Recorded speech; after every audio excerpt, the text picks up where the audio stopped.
Welcome to Co-op Mode, round 77. This is the official video game podcast of Secret Friends Unite. I am one of your hosts, Todd Oxtra, joined by the Canadian Mark Carabin, the Atlantic King. I never know how you're going to introduce me or what you're going to say. It's something with Atlantis or Atlantic or something, or just some random video game tie-in. So how you doing, Todd? Very, very good. Energized. Feels like we haven't done this in a long time, Mark, but I know we do it every 2 weeks. But It's always a refreshing time. And we are joined by a returning Co-op Mode couch buddy, and that is Mr. Brock Mclaughlin from Spin Master Games at Brockstar. How are you doing? I'm good. I'm good. Thanks for having me. I just came from boxing, so I got punched in the gut a few times. So, feeling a little hurt, but I'm happy to be here. Mark feels like that after every episode of this podcast. Feeling punched. Yeah, last time with you guys saying you both skipped Metroid, that was a punch in the gut. That was severe. I still haven't played Metroid. For like what? Come on. You did this to me on purpose, didn't you, Todd? Honestly, like my Switch year in review came in, I was like, wow, I did not touch this thing at all. There's a reason why there's like a foot of dust on it. You're killing me. It increased from last year for me, but I think last year Ring Fit was my top game. Because of my shoulder surgery, I couldn't even get back into Ring Fit. So yeah, it was an interesting time. But Mark, I played it, and I will give it another go. See, I thought my Switch time, the year in review thing, I thought that was like pretty severe because it dropped significantly. And I was like, like kid and new Xbox and all that kind of stuff kind of keeping me away from Switch. Then I saw yours, and I felt good about myself. So thanks, Todd. I had like 34 hours. Yeah.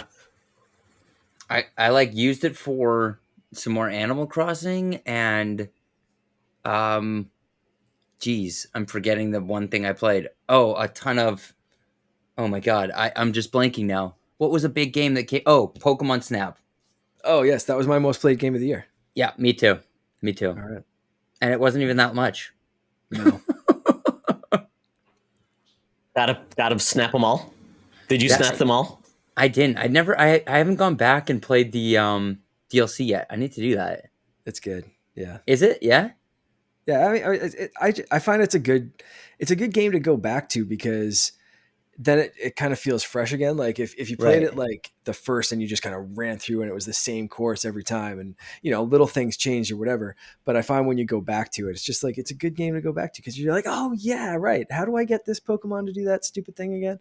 So it's probably worth revisiting. That's it. And it's not like it's not like I forget the controls. It's pretty simple. Right where you were. You have to you remember all the side stories and all this background. Right, like if I tried to pick up even The Witcher 3, I stopped playing that for a bit and I picked that up again. I'm like, I don't remember how to do anything or what I'm supposed to be doing. Let's start again from the beginning. Oh boy! And Mark, you didn't get that awesome Pikachu camera, did you? That had the printer. The Pikachu printer? Not yet. Yeah. Okay. I'm gonna give that a not yet because you just never know what I'm gonna see in a store and be like, oh, I have that amount of dollars. Let's buy this stupid thing. Like I was telling Brock before we started, I just ordered a Mandalorian helmet. So I was like, I saw it go up online. I was like, yeah, I have that much money. Let's do this. And it'll arrive tomorrow. So there we go. You know what? Finn didn't need a college education anyways. No, he's good. It's overrated. Yeah. It's overrated. Just get him developing Roblox games. He'll be fine. Yeah, exactly. Or whale hunting. I think that's what they do off the coast of Atlantis. Yeah. Wow. No, we protect whales, dude. Wow. Protect whales. That's dark. Okay. Oh, Jeez. no, it's poacher hunting. That's what I was thinking. There you go. That's it. That's the one. There you go. Well, shifting from, I guess, a less evil topic than endangered species and things like that, we're going to talk about the holidays are coming up, and we normally do buy, rent, return with games. But this time I thought, let's turn it around. Let's go back to Blockbuster. Let's see what's on the shelves and see what we're going to get this week. So this week in buy, rent, return, picking holiday themed movies: Home Alone, Christmas Vacation, or Elf? God, that's such a good question. Great choices. Brock, you want to tackle this one first? Yeah, okay. Yeah, I'm buying Elf. Man, I love that movie. Everyone loves that movie, I think. It's so classic, and I feel like it's really the last timeless Christmas movie we've gotten. I can't think of anything that would compare. I know we're like racking our brains. I'm like that's Yeah, the no, I last think like you're right. really big one that's like family friendly, and it's like span generations at this point because it's what 20 years old probably at this point. I think it came out the same year as the first Lord of the Rings, so like we're all aging ourselves here. I love like Elf is great. I'd follow that with Home Alone, probably Rent, and I'd forget Vacation, and mainly just because like Chevy Chase is like such a dickhead now that I just can't like. It's hard to go back and watch him after like knowing what's come out of his mouth like through the years and on set of like Community and stuff. So yeah, it kind of ruined it for me. And like it was just after my time or just before my time really. So like don't have like the same connection with it. Yeah. I will recommend something newer that is animated, so it'd be more of a special that Disney created, Prep and Landing. It is one of my favorite Christmas things of all time. It's about the elves that prep the houses for Santa. So basically, like they're a forward elf squad, and it is so good. Love it. Watch it. There's 3 shorts. There's 3 specials. 2 are like 20 minutes long, and 1 is like 9 minutes long. And Betty blanking her name. Betty White plays Miss Claus. So there you go. Okay, I don't know how to see this movie. It's on Disney Plus. It's on Disney Plus. It's computer animated. It's wonderful. Okay. Apparently, there's a Ted Lasso Christmas special that just dropped today too. Oh, really?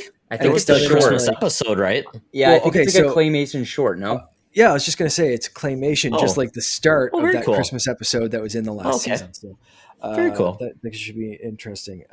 Okay, so for these 3, despite everything with Chevy Chase,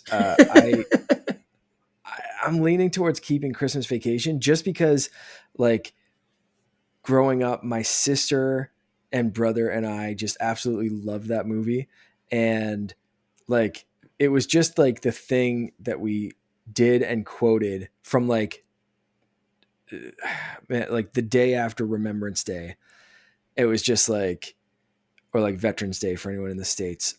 Like that was it. It was like the next day, and it was like, hey, shitter was full. Like just like that was just it. Like it's just, and like my sister, like even just like a week ago, just like sent me a picture of her cats, and it was like the jolliest bunch of assholes this side of the North Pole or something, whatever it was. Like right. I think I have to buy Christmas Vacation, rent Elf for the exact same reasons that Brock just listed. And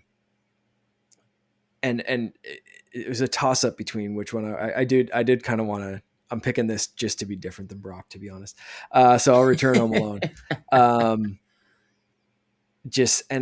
I love the first Home Alone. Like you can't, come on, like it's a child version of Die Hard. Like you can't get much better than that. Like these are 3 great movies.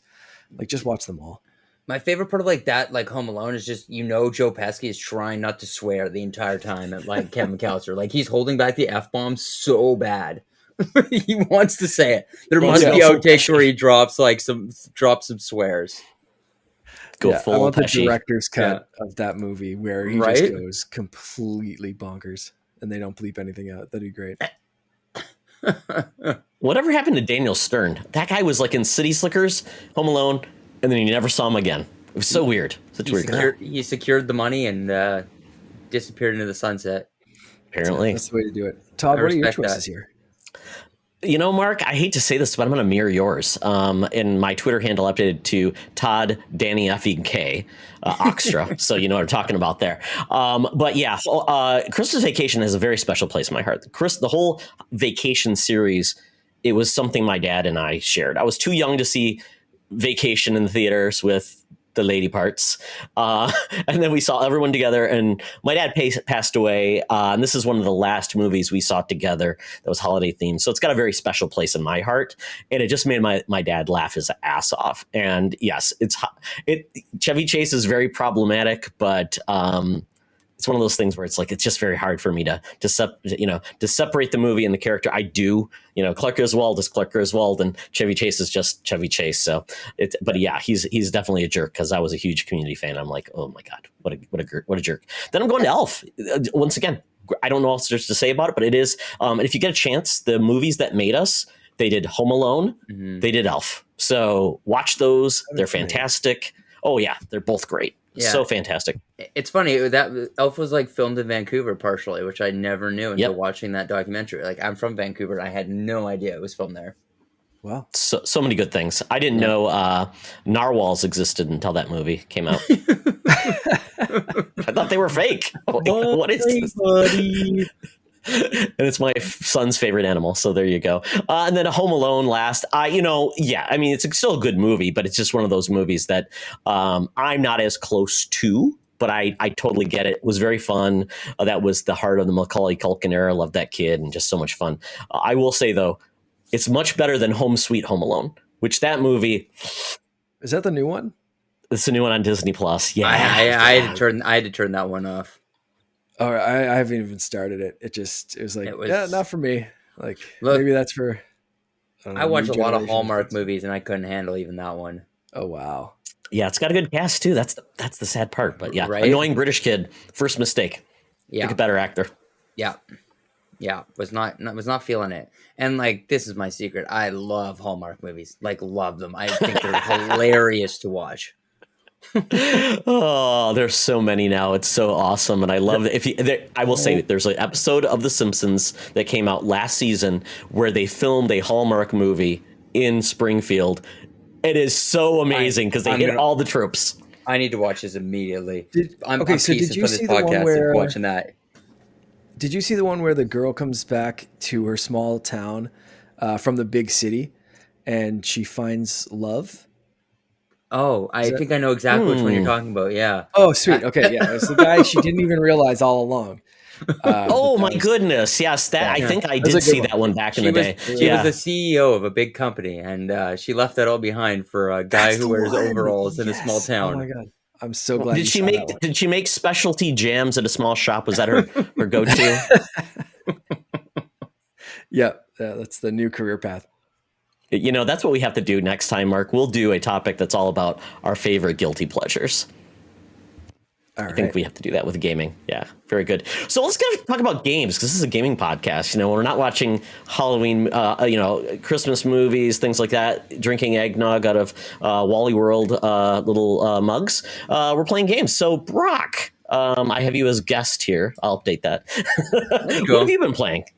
A lot of Halo, like so much Halo. I'm obsessed. It's just such a fun game.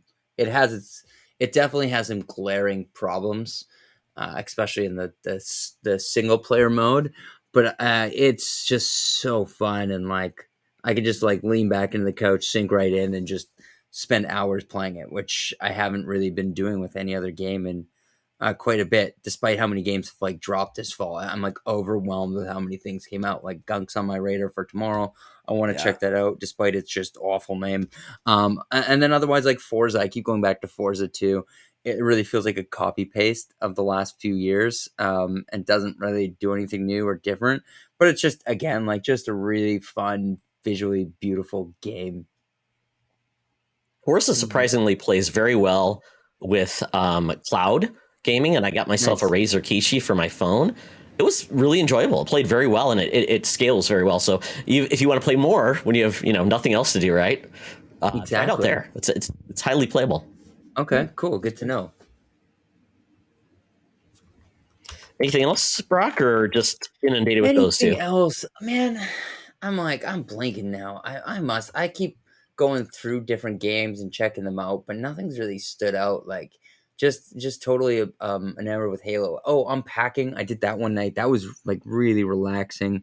I'm clearly like in the holiday spirit and want to be relaxed. And so like I'm looking for things like that. Unpacking was really, really cool. But yeah. I'm curious in what other people have been playing, because honestly, like I need so much time off coming up. Like I'm going to be playing some more games. Sadly, I don't have much else other than Halo as well. That game's been really taking over the new season of Fortnite a bit for me as well. The new chapter of Fortnite, really. So they just started chapter 3. I mentioned last time that I expected the game to go down for a couple of days, but it was like less than 24 hours this time, which was cool. And a whole new chapter featuring The Rock and a crazy cinematic chapter end / season start. It was some crazy stuff going on in Fortnite, man. But now there's Spider-Man gloves, because Spider-Man's the secret character, one of the top characters in the season pass, and the traversal with like the Spider-Man gloves is superb. I heard it's even better than Marvel's Avengers, although I haven't played the PlayStation version of that, so I can't attest to it myself. I believe it. That game is so stiff. I really want to go back to Fortnite. I was obsessed with Fortnite for so long, but I'm scared because I don't want to get addicted to it again, man. Honestly, like I have things to do and other games to play, and like I'm worried. But goddamn, it looks so good. Yeah, it's the new chapter. I'm really enjoying it, although I haven't jumped in as much as I probably would like to because of Halo, and it's just really. Yeah. So was Spider-Man like free? Is he the first character you get, or do you have to buy the season pass? No, yeah, you got to get the season pass, and then he's like the top tier character. So like, like at the very end, like hit level 100. Yeah. Oh shit! So like, I would have bought it if he was like the first character just in case, like I go back. But like, yeah, I gotta grind that out. Yeah. You got homework. Oh man, I'm gonna have to like hire some kid to play Fortnite for me. I'm only half joking. I had a friend like used to play my account and then take care of all the things for me because I'm just rubbish at the game too. You have a butler for gaming? Yeah, pretty much. Yeah, I'll find a kid. I'll go to some holiday parties, hang out with like the kids part of the party and be like, hey, do you play Fortnite? Jump on my account. Not weird at all. That's not iffy at all. Not weird at all. Hold your account ransom, make you pay him in Bitcoin. That's right. Older man looking for small child to play Fortnite. Not with, just do it on your own time. Yeah. Craigslist personals are coming back. Yeah, you're not going back to school. You're schooling from home again, so like you got lots of time. Yeah. Boy, wow. So yeah, I've been really, aside from playing Fortnite by myself, not hiring people or kids to do it, but that is a brilliant idea. Halo and I have been playing finally a bit of the N64 games on Switch Online because I just picked up the Hyperkin Admiral 64 controller. If you guys don't know what this tongue, looks that name. like, yeah, it is. It's a weird name. Hyperkin's the company, and then the Admiral 64. But it looks like a modern controller. So it doesn't have like the weird like 3-tiered like squid arm kind of thing that most N64 controllers have. The thumbstick feels a little bit more modern and not like plate balancing on a toothpick kind of thing. So the real big test of this one, and the reason that I haven't put as much time into these games as I would like, is because the second that it actually worked, my wife stole it and played several hours of Ocarina of Time because that's her favorite game ever, and she loves it. So that was like the big test. Like if this can work for her for Ocarina, this controller is legit. So if anyone's wondering if those work with Switch, I will add one caveat to that: is make sure that the controller that you buy was manufactured after November of 2020. Because there's a firmware update. It might be back now, but the firmware update was actually removed from the Hyperkin website. So the first controller I bought from a local place here did not work. Would not, like the buttons were all mapped weird. It wouldn't connect to the Switch properly. So I returned that one. They let me swap it out. I made sure on the bottom of the box it was like 2020. Didn't say a month, of course, of manufacturing, but I was like, forget, I'll take a chance. And this one works. It just like connects and the buttons map and it's perfect. So, if you're like me and you are not having a lot of luck with like the button mapping for, and Todd, we've talked about this one, like, oh yeah, the Switch modern controller button mapping with the C sticks, especially for something like Ocarina. For like Mario Kart, it's fine. But like with Banjo Kazooie coming up, like you need those C buttons. Like you just need them. So this will work because Nintendo hasn't restocked their actual wireless N64 controllers. So like this one just works. You can get them on Amazon. I got them from a local place, Atomic Records, for anyone in Cape Breton that's listening. Yeah, this controller is pretty awesome. I kind of love it. I'm probably going to go buy another one so I can actually use one instead of. It says the update is back up, Mark. The weird part is requires a Windows 10 PC to do so, though. So when I saw that, I was like, I don't even have that. And then I tried. No, you don't have that. No, and I tried to run Parallels to get Windows, and it would only let me install Windows 11. And I was just like, nuts to this.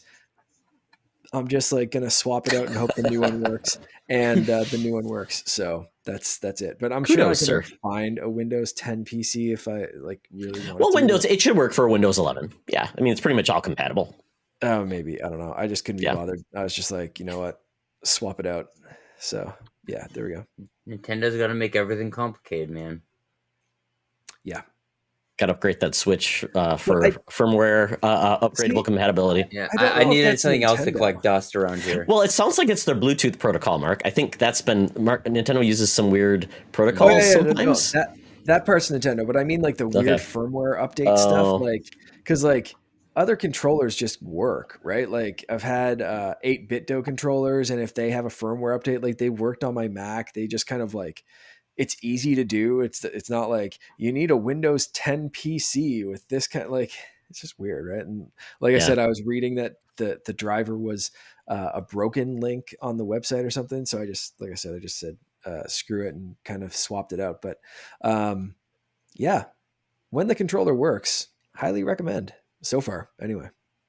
Very cool. Very cool. Yeah. And not having the third leg hasn't destroyed your gaming fun. No, so far the only thing is just getting used to like where the Z or the Z button is.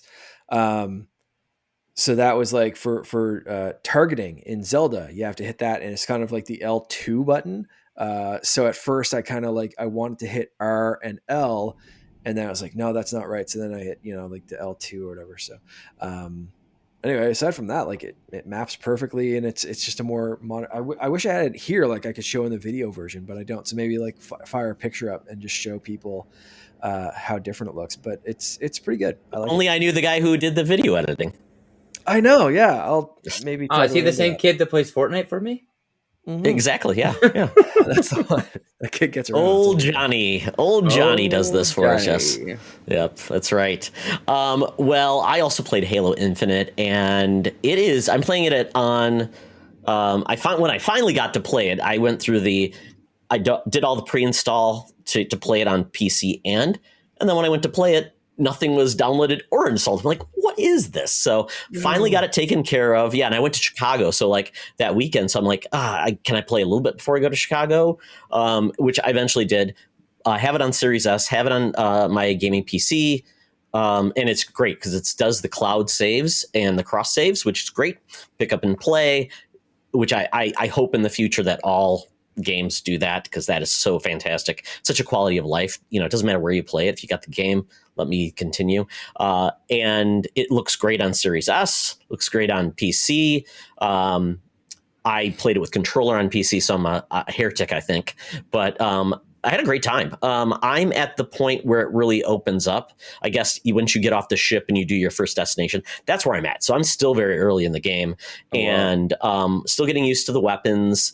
I love the trying to remember the name. It's the claw. It's the like the grapple hook or grapple thing, whatever the grapple. That is so much fun, and it adds so much more scalability. You can go up on things. You can go towards enemies. You can grab weapons with it. I know in some of the multiplayer and things like that, and probably when you get into the game, the fact that you can use that to get into vehicles and take people out. It's just a great addition. I love the fact that you can pick up pretty much any of those blue barrels things or whatever they are, or the different colors, and just toss them at people, shoot them in the air. And it feels like this was the natural direction that Halo has always tended to go. And you can kind of see what Bungie did with Destiny. And now you get to see what 343 is doing with this. So it's very cool. Like I said, I'm very early on, so I'm not giving it a full review or anything. I did notice the animation for some of the cutscenes is a little funky. Like the pilot sometimes is a little too, he's a little too spastic. I'm like, ooh, his facial animation is a little off at times. So I'm like, not sure what's that. I've heard that the cutscenes are locked at 30 FPS for some reason, which seems kind of silly. But I still think it's cool that this game is out. It's free to play if you have Game Pass. I'm enjoying it. I am trying to find the weapons I like the most, because I feel like none of the weapons have really this is my weapon yet. So I'm waiting to find that one, because obviously the cool things you do when the enemies have shields, that energy shields, you usually have to use an energy weapon to disrupt them. And then you have to kind of play with your weapons. You're always switching, always reloading. And it's a lot of fun. It's so much fun. I just found out, I saw a video online. You can throw the plasma and then use the force push thing to send the plasma farther and hit people, do crazy shots with it and stuff. It's wild. The things we're gonna see out of this game in a few weeks when people really master it are just gonna be epic. Yeah, it's even that first mission, Todd, like you said, just before you actually get out in the open and stuff, there were so many moments in that just had me smiling and just being like, this is just so much exactly what I wanted, of just badass space marine goes through everything with one bullet and makes it work. It's so good. I do wish it really just kind of abruptly starts though and doesn't really fill in the blanks at all. There seems like there should have been backstory that was never touched on. It just was I don't know. It's I was so confused. I'm like, this is not the end of Halo 5. I'm like, where are we? Maybe we'll get there if I keep playing the game, and you never do. And you're like, that's just a weird way to start things. Yeah, it's been 6 years since the last game, so they know a lot of people. This is their first Halo game, and not everybody is a lore hound where they're going to go back and observe everything. And Halo does one thing that I just hate. They use a lot of proper nouns and things. You have to know this race and this thing and this thing. It's it's so dense at times. It's what am I doing? Oh, I'm shooting those guys. That's what I'm doing. I don't care about anything else. And eventually something will happen. And yeah, it's definitely overly complicated for what it is. Yeah. Yeah. Cause I was wondering if picking it up the way they did, I was kind of wondering if that was them aiming at a soft reboot. You don't need to know the history, but then they go straight into the history 2 seconds after. And it's oh shit. I'm lucky I kind of caught back up on some of this stuff. Yeah. But anyone coming in, even relatively new or casual, is just going to be what's going on? Okay, never mind. I guess I'm going to shoot this guy in the face and hope it doesn't matter later. The whole game hinges on you knowing the last few games. Yep. Who is Cortana? I don't know. I don't know. I mean, they just toss her out there. Who's this old lady you're seeing in visions? I don't know. So, yeah. There's a few things I know I don't want to get into spoilers, but there's definitely a few things that stood out. I'm like, oh, that's annoying. But I mean, overall, it is really fun, and it's definitely a good step for the franchise. Yeah, absolutely. Yeah, it's going to be a lot of fun as I continue the campaign. I looked at how long to beat, and it looks like just to beat the campaign, not do the side quests, it's 10, 15 hours. But if you want to do everything, 50 hours. So your mileage may vary with the side quests and everything, because this is an open world game. I haven't gotten to the open world part of it yet, so I'm just there. So more to come. Mark, have you? I just got there. I've been so wrapped up in multiplayer that I really just I played the first mission, got a little bit out on to that first, where it first starts to kind of open up and you're just kind of going, and I kind of mucked about for a bit, and then I was just yeah, I kind of want to go back and play some more Slayer. So That was Mhm. that was it for me. Like that was I really want to get back to the story, but like anytime I find a free hour or something, I'm like story multiplayer, let's go multiplayer, let's do this. So yeah. Well, another game I have played, and Mark, I wanted to thank you. You reached out to the publisher, and you got a game for me called Firegirl. This is from Thunderful Publishing. You know, we like Thunderful. Dejima is the one who is the developer, and wow, this one was on my radar because it has such a unique visual style. But essentially, this is I don't even know what the best to do. Basically, you're a firefighter, and you're using your fire person tools to rescue people, but the fire is almost like demons, and you use the water is like almost like think of like the flood in Super Mario Galaxy or Sunshine. So you can use it to move up and traverse and do different things like that. You have enemies coming from all over the place, and it's a roguelike. And you basically are going in to save so many people or cats, and then you have to leave the building in 3 minutes, and you can get timer upgrades, which is nice, and then but you have 3 minutes, and it's a roguelike. So every time you die, it's completely changed. It's randomly generated, and I am having a good time, but I've yet to escape. Because I'm like, crap, how do I get out of here? Because it's different every time. And then you want to complete it. And then if you die, but basically if you rescue them, you get money that fund you. You get followers because I guess you're a celebrity firefighter. And then you get penalized and get a hospital bill if you die. And so then you go back to the fire hall and you can pay money for upgrades. It's got a funny, goofy story it's fun. And then you have a shop you can go to as well. But the funny part was I thought it was going to be just this. But then the next time I go in, I'm actually rescuing people from a runaway a subway or like a above ground train as well. And that changed things up completely. So I'm like, how many more of these things are there? So very random, very interesting, but the art style is very cool. It's like a 16-bit, but it uses 3D backgrounds that kind of rotate a little bit. It's very cool. I highly recommend it. It's only on PC now. It will be on consoles in 2022. But man, it's addictive. I'm bad at it, but it is very fun. But like I said, at 3 minutes max, or maybe a little bit more if you have power, it's very quick in, quick out. So it doesn't feel like, oh my goodness, what am I doing? And I'm not sure what else is ahead of me, but it's really cool. Very cool game. That's I gotta awesome. check this out. It was definitely not on my radar. It's been on mine for a while, and it reminded me, like, a first glance reminded me of like Mighty Switch Force or Switch Force from Way Forward.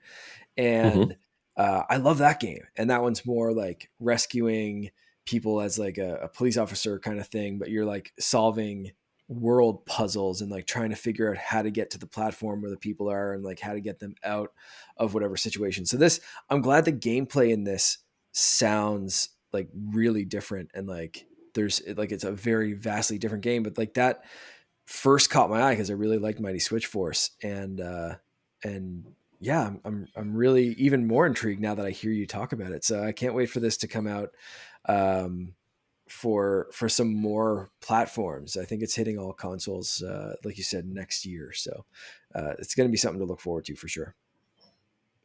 The next game I played, which is not really a game, it's more of an experience that has some light gameplay. That's the Matrix Unreal Engine 5 experience. This came out for Xbox Series S and X, I believe, and PlayStation 5, not on PC.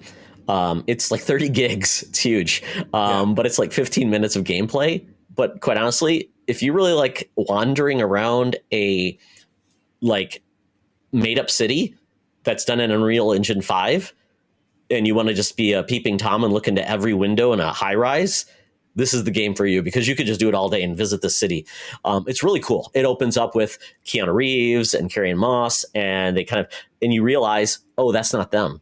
That's just their Unreal Engine 5 version of them. And they do that where they show the old Neo, and then they show the young Neo, and they show Keanu, and it's very cool. And then it dumps you into a car chase where you've got a new Matrix hero with you who's doing some live training, and you've got agents that are chasing you. And then you realize, oh, you actually get to fire and shoot out like tires as the agents are coming for you. You get to use a gun to shoot out a helicopter.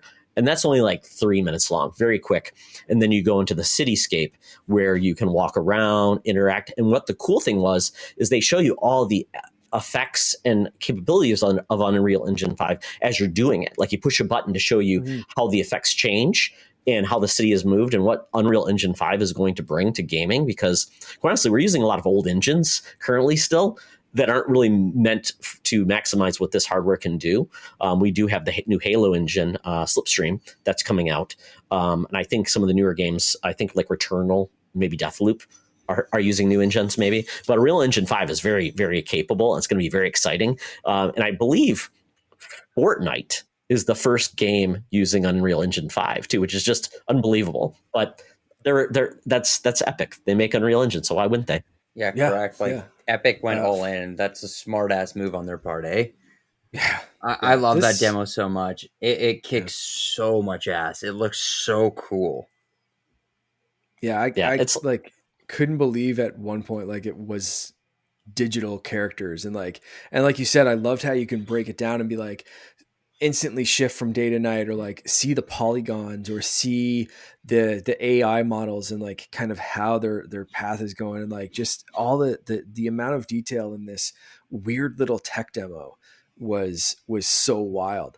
And I've said it a few times, like Fortnite is one of the games, or if not the game, that I use to show off the power of the Series X, because you get like things like ray tracing and different things, and they're continuously adding things and turning things on. But the problem with that is you also have to be back compatible with someone playing on like a Switch or like a 15-year-old Android phone or whatever. Like it's so something like this where they can get photorealism was wildly impressive.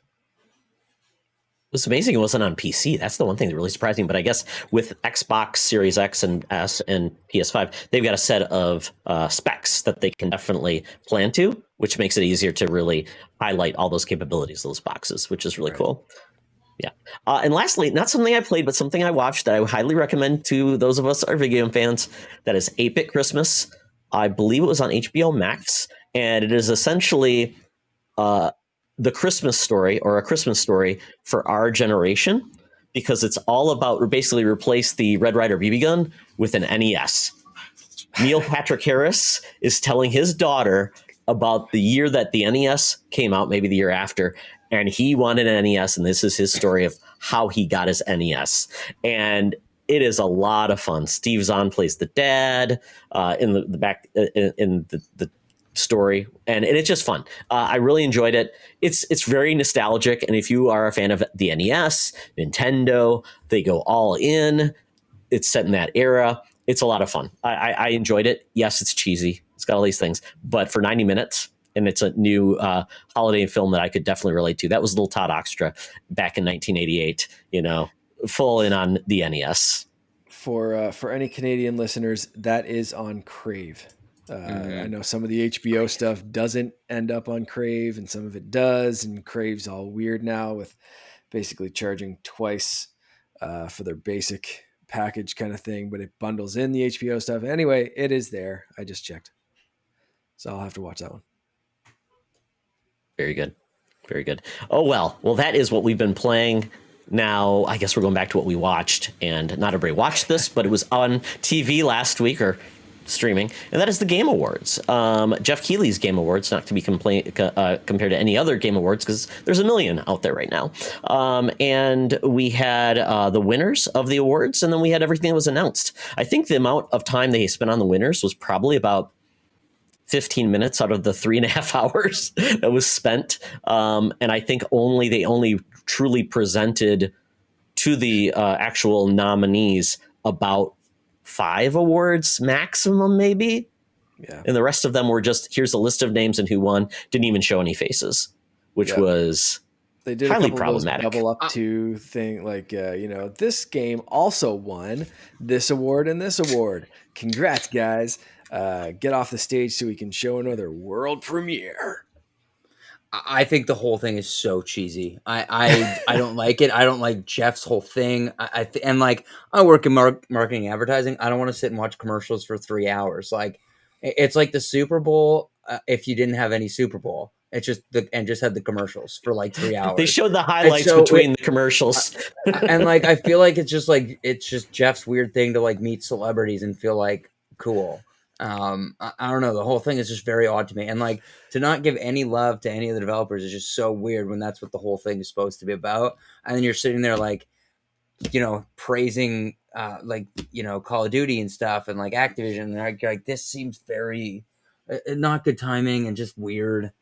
Mm-hmm. And like I get why it hasn't become like a mainstream thing. It's very much just for like just games people only, and that's it. And like no one would really even know what's happening. Yeah, it'd be like the Oscars only having, maybe 3 or 4 awards, and then it would just be trailers for the hottest movies that are coming out, and maybe not even this year, but in 3 years. Right?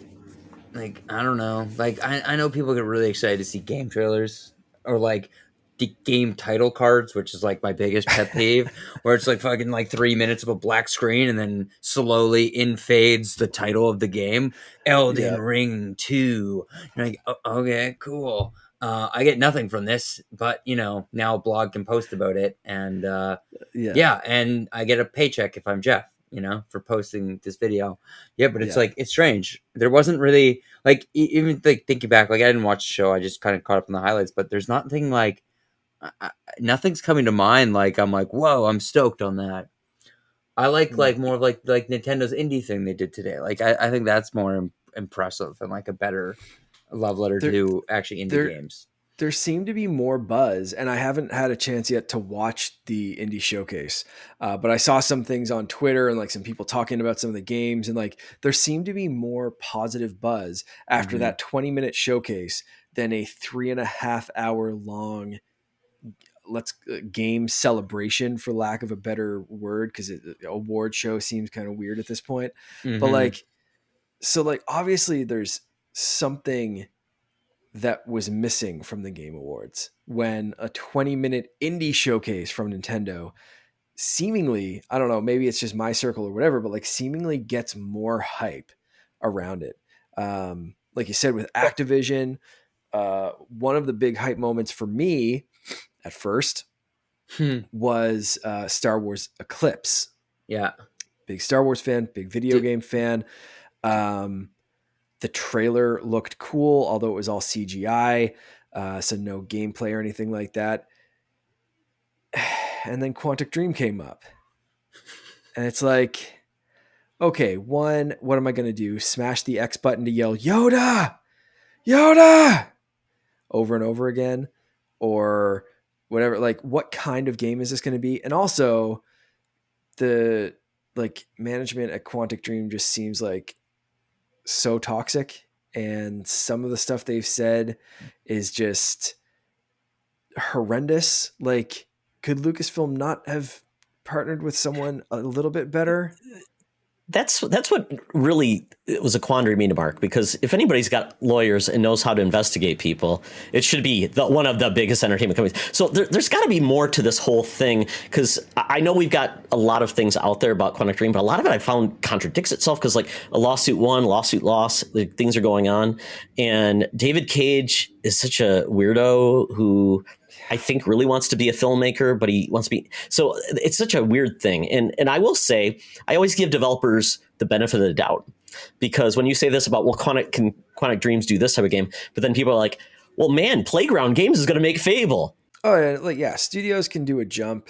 They can do what they want. I'm sure, like, I've been blown away by studios doing something outside of their field before. But this one, yeah, it's more of a problem with David Cage and with the management team there, and like just how everything has been handled, and like for them, like to just go off like the way they've done in court, if they've lost, if they've won, if they whatever, and like it, saying like, oh, can I lie since I'm not under oath, or like stomping and being like, oh, this isn't fair, whatever. It's just, I don't know. It's just shitty. So it seems like we lost Todd. He just messaged and said they're in the middle of a storm. So hopefully the first part of the recording didn't cut off in a weird spot, and we're just kind of continuing on, and hopefully Todd will be able to rejoin us. But let's keep going. Let's keep going with this Game Award talk. David Cage shot him. David Cage Yeah, came and shot Todd. he heard that we were talking smack. And I have to mention, there's some friends of the show. We've had them on. I've had them on Holocron Chronicles. Brian from Pink Milk. So they're starting a hashtag Blackout Star Wars Eclipse. They are a LGBTQ plus Star Wars podcast.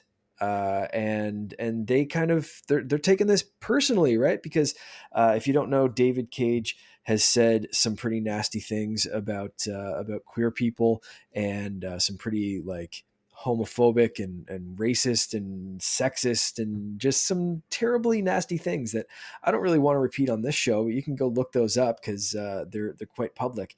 And yeah, so I'm having a hard time supporting this game, and that hurts because I want to play more Star Wars games.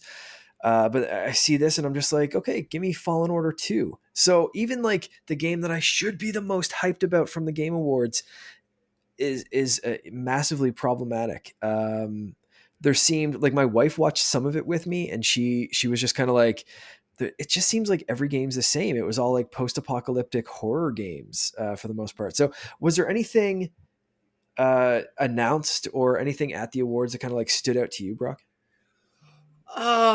No, man. Being so disappointed by Quantic Dream was big time. I was like, damn. I honestly, I'll give him credit. That trailer was, I think, super kick ass. It's incredible. Yeah. It was really good. But otherwise, like, yeah. You know what? Like, we just had like a break. I should have been like, I should look up what was shown off. But honestly, I'm not like remembering even what was there. What did you see?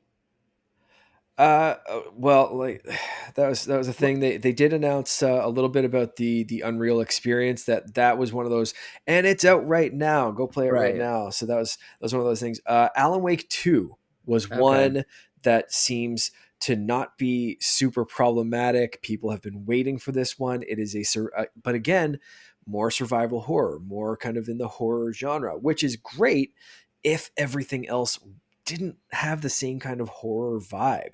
And I don't know if that's just the game industry right now. Like, we're a couple of years into a pandemic. Maybe that's on people's minds, and that's influencing the type of games that they want to make. Mm-hmm. I'm not sure, but Alan Wake 2 seems like it's a pretty popular one.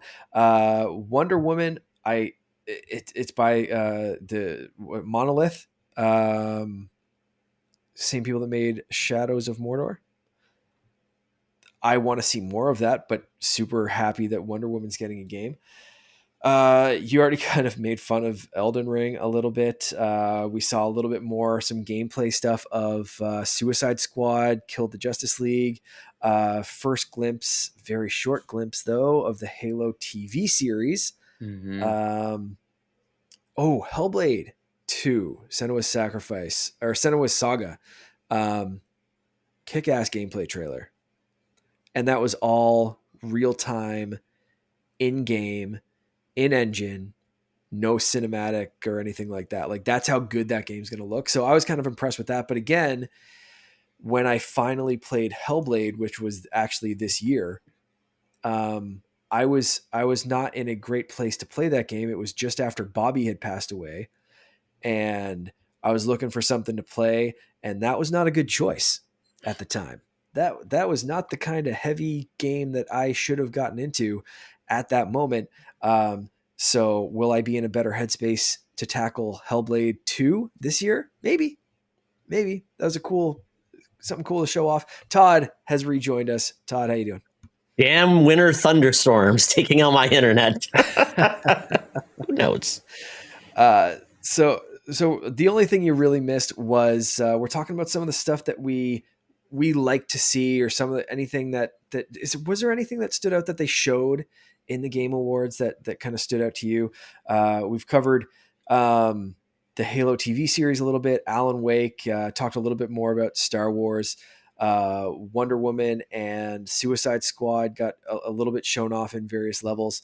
What else? Anything else that stood out? I'm kind of hyped we're getting a Dune game. I'll probably never play it because it's on PC and I usually don't touch that. But Right. and it's like RTS, but I'm for it. Like, hey, if it's like getting rave reviews, I might have to check that out. It sounds pretty cool. It's funny. I'm like looking back at this list now of like all the things announced, and I'm like, this was 3.5 hours. I'm like, there's like 10 things here, and like none of it's new or like that exciting. I mean, Horizon Forbidden West looks unreal. Like that's like one of my like favorite games in the last 5 years. Whenever it came out, goddamn, I'm like so excited to play more of that game.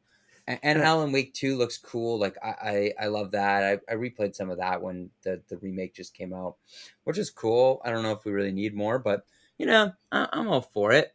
But that's like the ones that mainly stand out to me. And I'm so like, I'm a huge Lord of the Rings fan, and I'm so curious about this Golem game. Right. Like I don't know if it's going to be just horrible or like or really innovative and fun. And I'm hoping it's innovative and fun. Metal Golem Solid. Yeah. Metal get nice. Nice. Yeah, you know, when he breaks out, you know, a sword and starts killing. No, it's going to obviously be a stealth game. Looks like he's going to cause mischief and misdirect and things like that too. So that could be a lot of fun. But yeah, I mean, that Wonder Woman, we didn't get much of that, but the fact that it is by the Shadow of Mordor team really excites me, and that is going to be amazing. It was a game I never thought was going to be made. Wonder Woman getting a solo title, that is fantastic. Really excited about that. You know, ones that probably not on either of your radar, but maybe it is. I don't know. The fact that The Expanse is getting a game, and I love The Expanse. You know, season 6 just launched. We're getting essentially it's a prequel, tell more stories, especially with Drummer, who is a major character now. But she's a really interesting character. A lot of duality to her. So the fact that we're getting her, and that's actually a Telltale game. You know, the corpse of Telltale is back alive, and they're doing this. So it's very cool. I was very confused by that. I thought Telltale was all but gone, and then they're alive in name only. I don't know if anyone who was ever involved in Telltale is still around. I think Skybound. Is it Skybound? Owns that company now, maybe. Don't know. Yeah. And then the Star Trek game too. We don't have many Star Trek games. And the fact that we're getting one, and it's by people who were from Telltale that are making this game. So you're essentially going to get once more a very narrative game with some limited gameplay that works well for Star Trek. I mean, Star Trek's never been the most action-oriented series. It's all been about dynamics and storytelling. So I'm really excited about that. And when I looked at this list too, there's a lot here, but not a lot that like really blew my socks off. They had what was the one game that I thought was interesting? Wow, what was it called? Were you trying to find that? Tunic finally release date March 16th. Very excited. I thought that game had come out. I forgot that we were still waiting on that one. It's been so long. Yeah, we got that demo, and that was pretty much it. They've been pretty radio silent since, so that was exciting. I'm hyped on that one. Yeah, Cuphead DLC. Finally. I liked that they actually did like the live music thing for that too. That was great. There was some good moments in this, but it was stretched out for so long, and there was so much weird stuff in between. Like, I really think they need to focus on condensing the show or doing something maybe like doing it somehow differently when it comes up. But before we get into like what we do differently, Todd, did you find that other game? I think there were some that just I didn't know what to pin them as, and when I saw the name, the style of game, it was called Nightingale, which from Bioware devs. Oh, yeah. But then they said it's a crafting survival world game, and I'm like, survival and crafting in a weird world, and it sounds like it's more maybe a share world experience. Just the visuals look cool, but it just when I hear that, I'm like, I don't think I want to do any of those things. So yeah, those games have never worked. Yeah, that's a hard one to go across. You know, the big surprise though was the fact that essentially Nintendo said, "Have fun." were not playing, even though in the past they've been there. They had a relationship, and I laughed at the the awards list, and obviously a lot of people disagreed with the awards, which perfectly fine if you do. But the fact is that the most egregious thing when I saw the awards was Metroid Dread won for best action game, and who goes up? The man with probably the least amount of charisma in gaming, Doug Bowser, who reads a report on the back of a note card. No devs there, and it's like, no wonder they don't bring Doug Bowser out to anything. Man, talk about, it was just weird, awkward.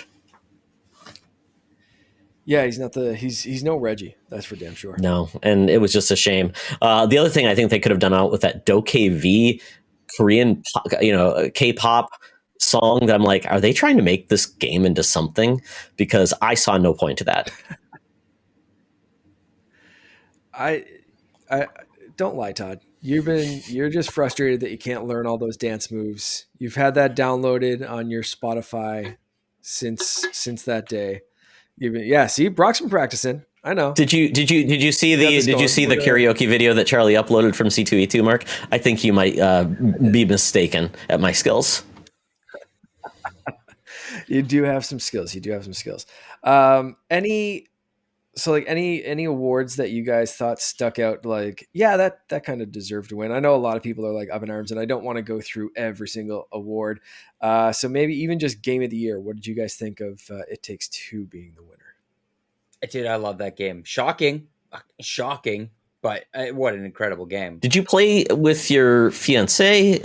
How did you play? Sure did. Okay. Yeah, sure did. On the Xbox, loved it. Loved it. I've heard about the theme that's about parents broken up and divorce themes, but I heard it's not like in a negative light.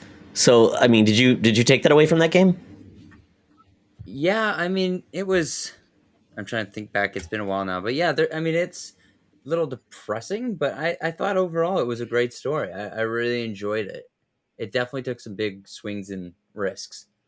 Awesome. I just downloaded that one. It was just so much fun. Oh, Mark, you and Lauren should stream this game.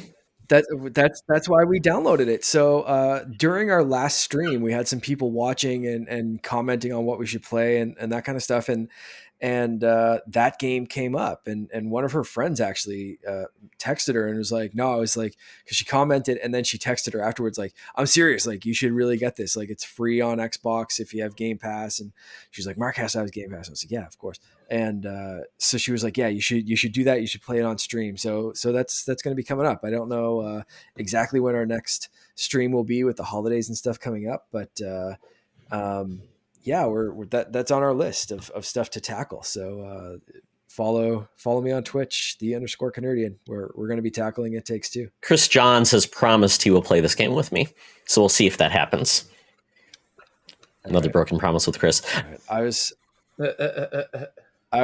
very happy that Metroid won at least action game, or was it action adventure? Yes, right. Because action and action adventure are two different categories. Yeah, I think adventure, you need puzzles. Essentially, action adventure, you need puzzles with your action. I think that's the main change. Yeah, so action was Returnal, and then action adventure was Metroid. So I was happy to see Metroid win something. The one I had a problem with, or like a question about, was it like the fan voted game or whatever? Yes, it was like fan voice. Halo was even in the running for that. Like what? How? It came out 2 days before. Like how? It made no sense. It made no sense. Yeah, nobody had played the campaign. They were already voting for it, and it just felt like it was just a get hype moment. It really should have been something that could have been voted for in the game proper. Yeah. So anything else, Brock, for you that stood out, like, well deserved? No, I mean, I was most caught off. I had so little interest in it. I'm like, I don't know who won, but yeah, Halo winning was very odd. You'd think it'd be in the running for next year's Game Awards, not this year, especially since no one had really played it at that point. very, very odd. Like the voting obviously came in before the Thursday, so it probably came in like the week before. So no one had actually played it. Like very strange. But yeah, It Takes Two winning was a real surprise, and it's nice to see like it's not technically an indie, but it is. So that was cool. Yeah. Yeah. I think my award I was most happiest about was Best Narrative and Guardians of the Galaxy winning. Obviously, you had a lot of great games with lots, but what I took away from Marvel's Guardians of the Galaxy, it is now my favorite version of Guardians of the Galaxy, which says a lot about that game. And I know that game, when it was before it came out, people were like, oh, this game's going to be trash. It's not going to be very good. And there we go. Yeah, I really have to get back into that. And it's a shame that so much has taken me away from that game, like from Riders Republic to Forza to Halo to like back to Fortnite, Pokemon, like just so much stuff just keeps taking me away from that game. And I keep going like, no, I gotta play Guardians. And I just haven't yet, but it's on my list. I want to really give it. Mark, we've got 2 weeks until our couchies are coming up. So all I will say is we've got to fit it in that. I have a couple of games on my list that I still need to play. Kena, Halo, and I've got to think of another game. There's another game I wanted to like at least get close to finishing it. I think those are the two main games though that I want to finish before the end of the year. Kena's the game I'm missing too. Oh, Kena's so good. That's I need to try that. That's a game I'm like, oh, what did I do last on that game? So if we were to run the Game Awards, I guess let's jump right into the bonus round. Let's finish the show off with this. If we were to run the Game Awards, what would you do different? How would you run things? How would you change the show that you think would be for the better? Brock, let's start with you. What would I do? Not make it one big ad, that's for sure. I'd spend a little bit more time with developers, showcasing games, take them behind the scenes of the studio, cut off the ones that are all toxic, and really make it more of a celebration of the people that are actually making the games itself and not making it a trailer frenzy. I think would be the big thing. I would add some show tunes in there, do a little song and dance, and yeah, like even just having like, I don't know, more voice actors there and awards for voice actors and the music and, behind all the things behind the scenes that wouldn't really get that love would be really cool to see. And look, I know the marketing needs to pay the bills, but just be more strategic. There shouldn't be like this many ads in your 3.5 hours. Like clearly, I guess you're paying like exorbitant amount to have like Keanu Reeves there and stuff. But like, do you need him there? No, probably not. Like you don't really need him there. Like bring in some other people. Sure, you need some big names, whatever. That's fine. But yeah, don't like spend all your money on that. Yeah. Yeah, no, I love what you said, like with highlighting the game developers. Have you guys been watching the Xbox shoot? What's it called? Power Up. Yeah, I and I were actually watching the first episode before we started this. Yeah, excellent. Yeah, so like that kind of stuff is so interesting to me, and if you do that, I mean, obviously not a 6-part special for the Game Awards, but even little vignettes of. Here's like behind the scenes. Here's how this game got started. Here's the indie dev team. And like, we started as like a ragtag group of like 2 friends that were like, thinking about like, oh, how could we do this? How could we bring this concept? Like, or even like look inside some non-toxic big development studios and like get the heart behind those big games. Yeah, I think that'd be so much more interesting than like seeing Keanu Reeves up on stage. And like, I love Keanu as much as the next guy, but like, yeah, let's get some of the people that are making games. So Brock, I love that. I will build on that same idea. My wife fell in love with Inside Pixar, which are basically micro documentaries that are like 18 minutes long. One's about a writer, one's about an illustrator, one's about this person that does the music. And I'm thinking you could do micro, like 3 minutes long. And you tell people what a sound designer does, but make it entertaining, bring their personalities forward. And this is what you make to bring the development team. I don't want to bring up a developer just to accept an award because that doesn't really reflect their personalities or what they do. and if they can thank people. Obviously, we want them to still be able to do that. So I want to see developers and telling people what they do and why it's valuable, why it makes the games we love the way they are. Same with voice actors. And I think what you could do with the voice acting crew, they could bring their voices and do something humorous, kind of like the Oscars do the opening, like, where they recap everything. Wouldn't it be funny if you had like the voice of Nathan Drake doing basically a scene from Seinfeld with one of the grunts from Halo, the voices, and just getting to do something different to say, this is what the power of voice can do, and do different things, or maybe recite a line, a scene from a famous play that has depth to say, we bring this capability. And so I think more of those type of things that add in high value, show the industry what makes gaming unique. And I think you're absolutely right that doing those type of things really differentiate it.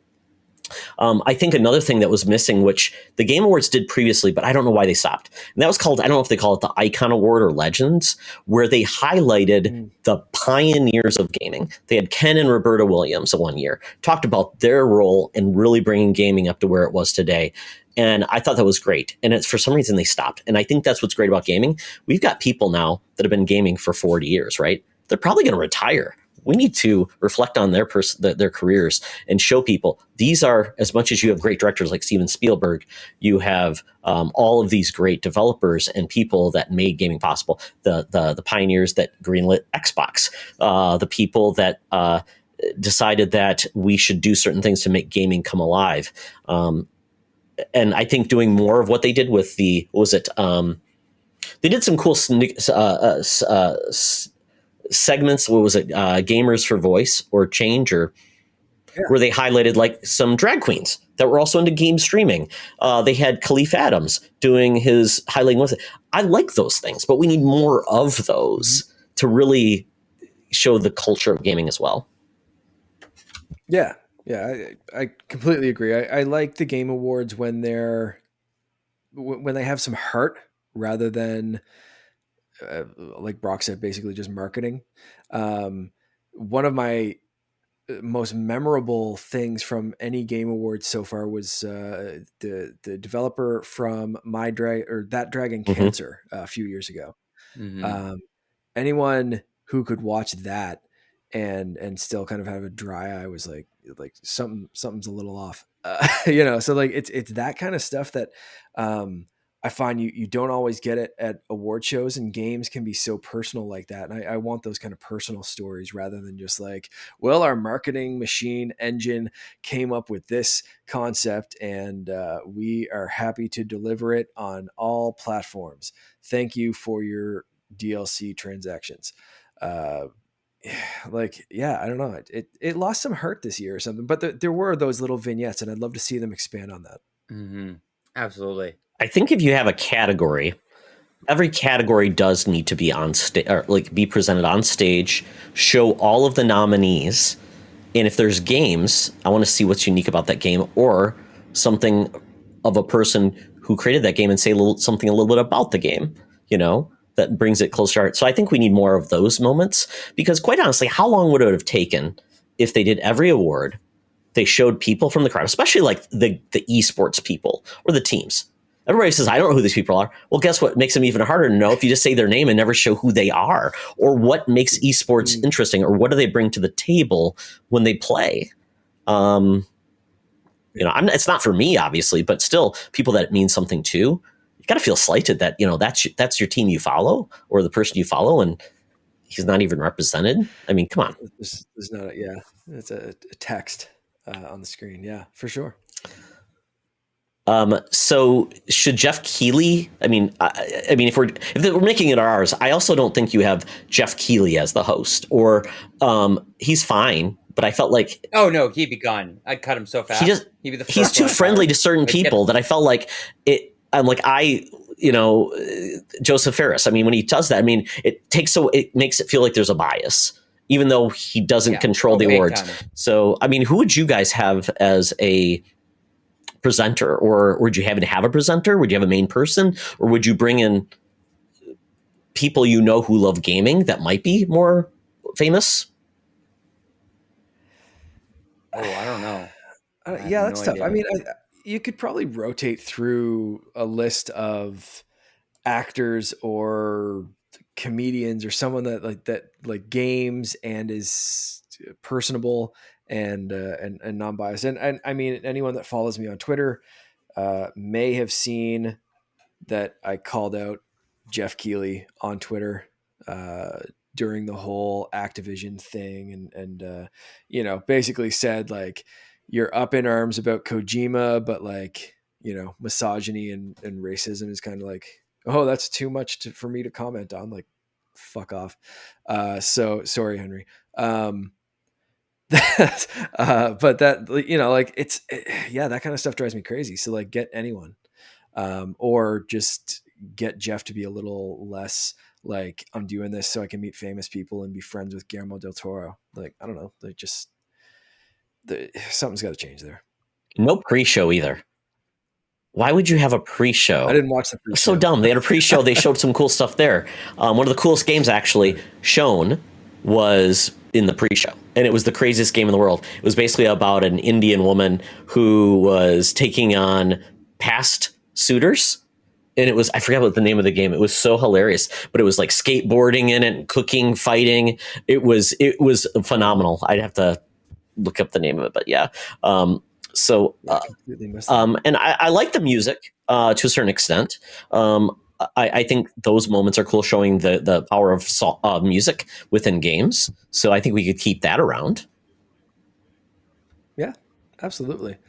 Yeah, I mean, there's some things that can change and things that can stay the same, but I think just like condensing it and just having it flow better or something, like it would be a great start. And then all the other things that we've mentioned. Yeah, but yeah, I think if you do want an alternative to the Game Awards, obviously we have all the publications that do theirs. But if you want one from the industry, I believe the BAFTAs in the UK, they do one on gaming, which is pretty cool. And then there's also GDC. This is the developers vote for those awards. It is broadcast now, but it is pretty dry. So it's like you do get one or the other, but we could get a better mix that makes it entertaining, has some maybe reveals still, but we don't need 85 reveals, maybe 4 reveals. Yeah. And you know what? How about this? Yeah. Xbox, Nintendo, and PlayStation, maybe somebody else that's big in gaming, they are the sponsors, but they don't get anything highlighted. They are the pioneers of the industry. They fund it and take out all of the bias and everything like that. So it gets to be fully funded. The industry gets to be celebrated, and we don't have to worry about being inundated with ads. That could be neat if they could all agree, and they'd be like fighting for like, no, we're top build. No, we're top build. Yeah, it'd be, so yeah. That'd be an interesting. I don't know that, and that's a tough thing. Like, I don't know what any of the solutions are, but I know like some stuff needs to change. So I guess we'll see what next year brings. Well, Mark, you're going to hate the fact that I've already lined up 25 advertisers for the Couchies. Unreal. I know. As long as I see some of that money, I'm not going to hate you too long. But they're paying in NFTs, Mark. Curse you. Well, you know what? You'll get to hear our words in 2 weeks, and then you can complain about us and the fact that we had Kojima come on and talk about his next game. Those NFTs, that's going to pay for Finn's college fund. Enough of my Mando helmets and everything else. That's what we're going to. It's a Board Monkey NFT. Let's do this. Well, I think that is it. Hopefully everyone enjoyed the show. Brock, once again, thank you for joining us. This was a pleasure. Sorry about the snafu. Like I said, thunderstorms in Minnesota in December are a rarity, but we're back. I don't know why you can't control the weather, man. It's like, come on. No respect for your Canadian neighbors. My mutant ability is not surfaced yet, but yes, I apologize for that. One day soon, when you get your 18th booster shot come 2032, you'll be producing power. I'll be able to make a light mist or a slight breeze. Nice, What? nice. I think I asked that to Sean Capri once on like one of his shows, like probably the Yumi or the what's one of those, just the pants Patreon podcast or whatever, like where you just I think like, what's your useless superpower? Like shooting spaghetti from your fingers or something like that. Like just like, what would your useless? So there's something to leave on. Like, let us know your useless superpower. I want to know. But like, just like a superpower that like it does absolutely no use for the world, but that's what you can do. You can only write things in bold.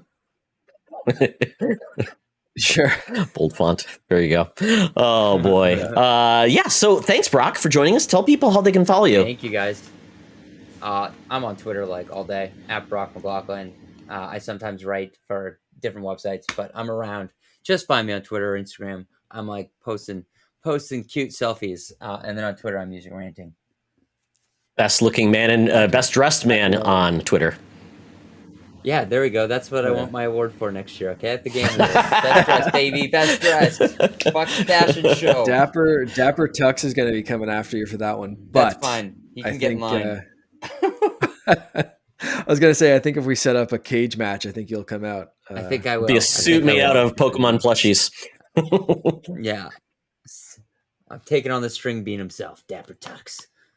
Fabulous, fabulous. Well, with that, we will say our goodbyes. If you want to follow me on Twitter, I'm at TOxtra. If you want to game with me, I'm Spartyon98 on Xbox and Switch, and Spartyon1998 on PSN. And I'm _Canardian on Twitter and Instagram, and just Canardian on Xbox. And Switch. And Switch. That's right. That Brock needs to dust off. Oh, well. That I need to dust off. With that, thank you, Mark. Thank you, Brock. And as always, just remember, folks, it's always better to game together. This podcast is part of the Secret Friends Unite podcasting network. Visit secretfriendsunite.com for more great shows, articles, news, reviews, and more. Secret Friends Unite podcasts are available on Apple, Google, Spotify, and other podcast services around the world. If you'd like to be part of the conversation, you can join us on Facebook or our new Discord server, or follow at Secret Friends U on Twitter. Please subscribe to Secret Friends Unite on YouTube and visit our merch store at tpublic.com. Just search Secret Friends Unite. Thanks for listening.